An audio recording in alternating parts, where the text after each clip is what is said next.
Hi there. In this video, we'll be covering how to structure a self-help book. Following these tips could make the difference between writing a book that resonates and has a lasting impact and one that no one pays attention to and that fades away quickly.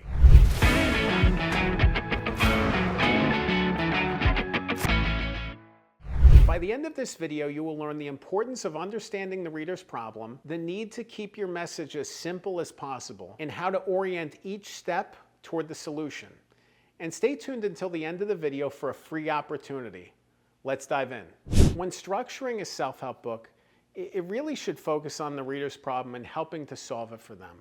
Walking them through the steps, the journey to enlightenment, the journey to progress. There should be a system in place for this book. And without that system, the reader's going to be lost. So as you begin writing the book, it needs to be structured in a way that's very straightforward, it's very clear, it's just easy and simple for the reader to follow. You know, this book is by Nate Woodbury. It's called A Hero's Guide to Influence on YouTube.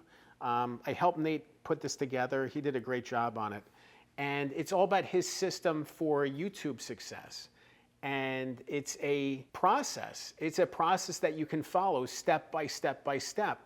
And the book is organized accordingly. By following the step-by-step approach, you can have results. And that's really what this is about, is getting to the outcome that the reader wants. With Nate's book, the goal for the reader is to help them unlock new power for themselves through YouTube, to find success through YouTube by putting out videos for themselves. It's like a recipe. If you follow it step by step, you can have results as well. That's the power of any self-help book, is really the step-by-step process. Great self-help books are centered on simplicity. You don't want to confuse the reader. You don't want them to get lost in the steps.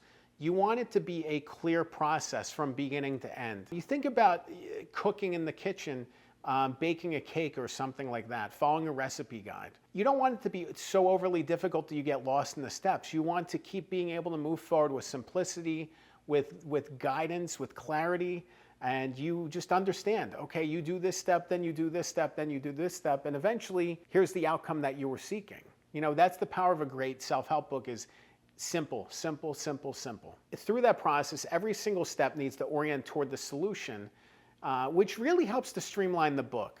You know, when we're thinking about structure and we're thinking about clarity, you don't want to have unnecessary steps. Even before you begin writing the book, it's important to be able to streamline the process, to understand what your model looks like, and to make it simpler. You know, maybe there's a step that doesn't need to be in the book. Maybe there's something that doesn't really apply to the reader that you can pull out of that process and just make it even easier for the reader to understand.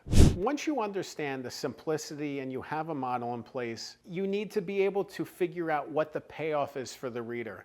What's at the end of this? What does enlightenment look like? What does progress look like for them? What does their new normal look like? How are they going to carry forward into the world armed with the information that you've provided them in this book?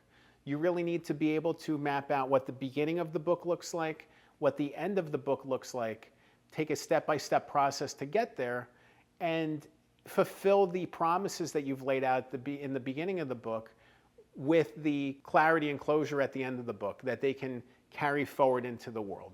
When I think about self-help books, I think about a book that I worked on that involved being able to transition away from your business, sell it, to give it away, to do something else, or then move forward with your life. And looking at that process, you know, a book like that's going to be of interest to a select number of people. So business owners who are interested in transitioning away from the company or handing it to the next generation or anything of the sort. So there's a narrow focus, which I think is great. The great self-help books really do have that narrow focus. It could be a wide audience, but it's a narrow focus for the book. So you really understand, okay, the reader is somebody who has a business, who wants to sell it over the course of some time. And then you walk them through these steps to be able to get there, to be able to make the most of this opportunity, you know, but by structuring it properly, by structuring it around 8 tentpoles, it made the process so much easier. It made the book writing so much easier. It made everything streamlined. And I look at self-help books accordingly. The best self-help books that I've worked on have been very clear-cut in terms of what the author wanted to accomplish, and the solutions were very easy to see. Some of the ones that have struggled were really kind of murky in terms of the outcome. Maybe the author only wanted to promote themselves, they didn't really have a message, or they didn't spend enough time clarifying the message. You know, I remember one project that involved getting started with your company and launching your company. And it was a rush job. The author wanted to rush through the steps. It didn't really resonate. It didn't have an impact. And it was a shame because they had a good message to share, but they didn't want to take the time to get it right. And part of that was the structure. The structure was a problem because there really wasn't a great process for somebody to follow. You know, you get the reader lost. They get excited about the opportunity of the book, and then they start to read and realize this isn't something they can follow and replicate. I think that comes back to the recipe that I was talking about earlier. In order to have a successful self-help book that someone can use, there needs to be something that they can replicate, a message that they can replicate, a theme that they can replicate. And if they can't do that, it's going to be really tough to find success with the book. There needs to be something that resonates that they can carry forward. Being able to structure it accordingly with that in mind is going to make the writing process that much easier and the payoffs that much better. Another self-help book that I was really proud of involved house safety and how to safety-proof your house, especially with kids. And it was one of those books that I really knew that maybe it won't have a wide audience, but the people who read this book, it's going to be transformative for them. And it was special to be able to be part of that process because I could see the power in it, because it was a step-by-step walk through your house, room by room, in looking at hazards and looking at opportunities and looking at ways to be safer. You know, self-help books can be really unique and special in the way they're organized. They don't need to be boring. Simple doesn't mean boring. And you can find something, even in the mundane, that really speaks to your reader and really helps to carry your message forward in such an awesome way that people can't help but be drawn in.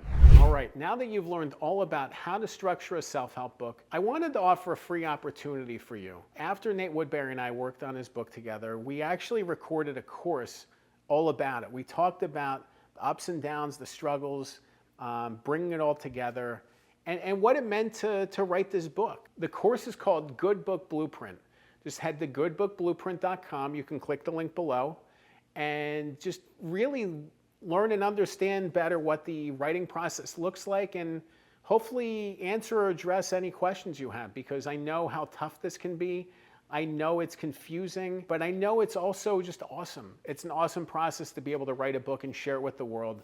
And I want to give you every amount of positivity and good energy and insight as you embark on this journey yourself. Remember, good ghostwriting makes great books. I'm Dan Good. Thanks for watching.